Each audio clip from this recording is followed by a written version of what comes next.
एक सवाल आनंद दुबे से लूंगा, बाकी तो राजनीतिक बहस है वो चलती रहेगी, उससे कुछ बहुत होता जाता नहीं। आनंद जी, मैं एक स्पेसिफिक देता हूं, मैं जो बोल रहा हूं वो सरकार की मदद कर रहा हूं इसलिए कि मेरे मन में पीड़ा है कि नौजवानों का भला हो जाए। सुन लेंगे, समझ लेंगे, वहां तक पहुंचा देंगे तो लाभ आप ही का होगा, मेरा तो कोई लाभ है नहीं।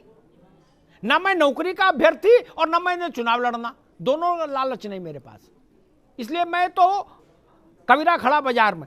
एक उदाहरण देता हूं आपको कि आप क्या कर सकते हैं।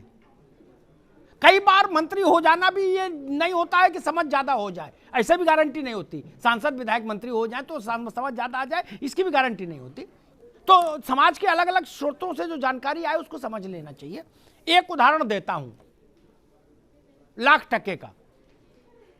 1,60,000 के करीब स्कूल है उत्तर प्रदेश भर में प्राइमरी के, ठीक। वहां मिड डे मील स्कीम के तहत रसोइया होता है, ठीक। उसमें एक क्लॉज है, वो बड़ी तादाद है उसमें एक, लेकिन वो शायद लखनऊ तक बात कभी आएगी नहीं, आप लोग नीचे उतरोगे नहीं, वो उतरा ऊपर जा नहीं सकते। उसमें एक क्लॉज है कि अगर बच्चा पढ़ता होगा तभी आप काम करोगे यहां।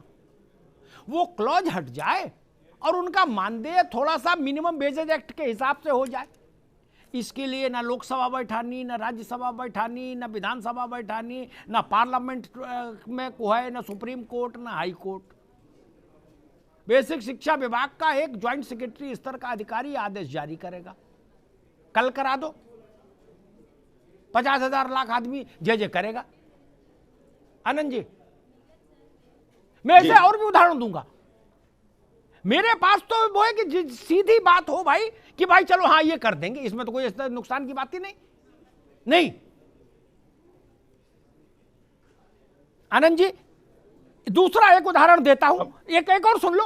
कोरोना काल में हम सबने कहा, सरकारों ने कहा, विरोधियों ने कहा, पक्ष वालों ने, विपक्ष वालों ने, कि ये जो हेल्थ वर्कर है ये भगवान है। ठीक बात भी थी, कोरोना काल ना हो तब भी भगवान है। एम्बुलेंस के कर्मचारियों ने, एम्बुलेंस चलाने वाले लोगों ने, उसकी देखरेख करने वालों ने बड़ा योगदान दिया, जान हथेली पर रख के। इससे हम भी सहमत, आप भी, आनंद, मनोज भी। 10,000 एम्बुलेंस कर्मी निकाल दिए गए प्राइवेट कंपनी जिसके पास ठेका है। क्या अब वो ढूंढ रोते फिर रहे बेचारे?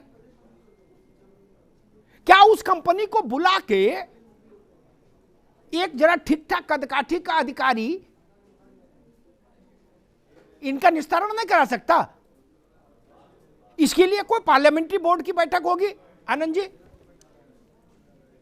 नहीं अमिताभ जी, जो एम्बुलेंस कर्मियों की बात आपने की है, सरकार ने उसके लिए आदेश भी दिए और लगातार निस्तारण हो रहा है। कई लोगों को नौकरियां भी मिली है, आने वाले समय में सभी को वापस रखा जाएगा और इसकी प्रक्रिया चल रही है। इसके अलावा जो आपने शिक्षा मित्रों की बात की है और जिस मनोभाव को आपने प्रकट किया है, निश्चित रूप से सरकार इस पर भी विचार कर रही है।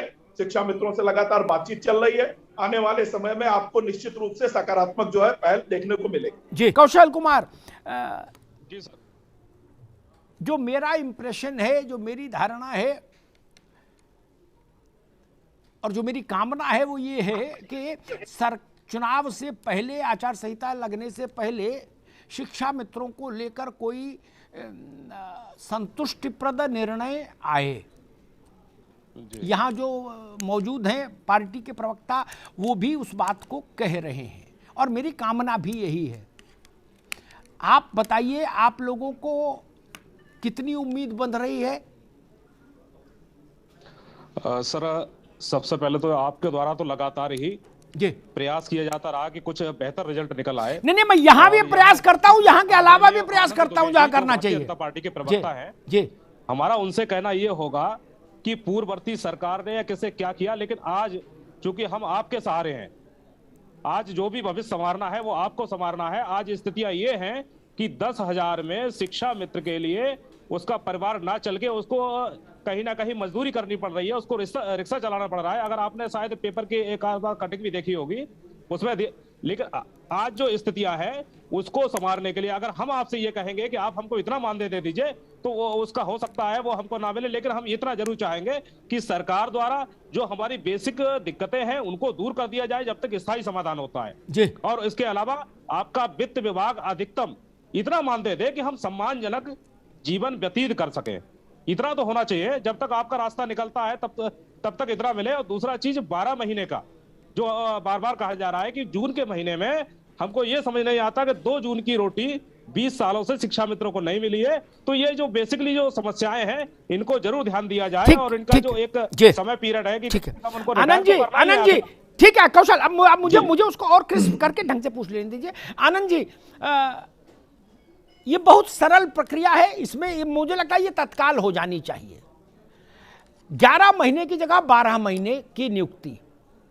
बहुत पहले मैंने सरकार में जब इस प्रक्रिया से मैं थोड़ा जुड़ा तो मैंने दिनेश जी को कहा भी था, दिनेश शर्मा को मैंने कहा था, भाई जो लोग आ गए एक बार आ गए, अब दोबारा तो भर्ती होने नहीं शिक्षा मित्र की उस ढंग से जिसको सुप्रीम कोर्ट ने अमान्य किया। इनको सम्मानजनक वो दीजिए और 62 साल तक नौकरी की गारंटी दीजिए और 12 महीने 365 दिन रोल पर रख लीजिए। इस सरकार के पास ये तीनों इख्तियार हैं, इनमें कोर्ट का कोई हस्तक्षेप नहीं हो सकता। आनंद जी। जी देखिए अमिताभ जी, आपने जो बातें कही निश्चित रूप से हम इन बातों को सरकार तक पहुंचाएंगे। इसके अलावा अभी शिक्षा मित्र के हमारे जो मित्र बैठे हुए हैं, इन्होंने बताया कि माननीय मंत्री जी से उनकी बातचीत हुई है। उन्होंने अपने तमाम जो बातें हैं उनसे उनको अवगत कराया है। उन्होंने यह भी आश्वासन दिया है कि माननीय मुख्यमंत्री जी से वो बात करेंगे।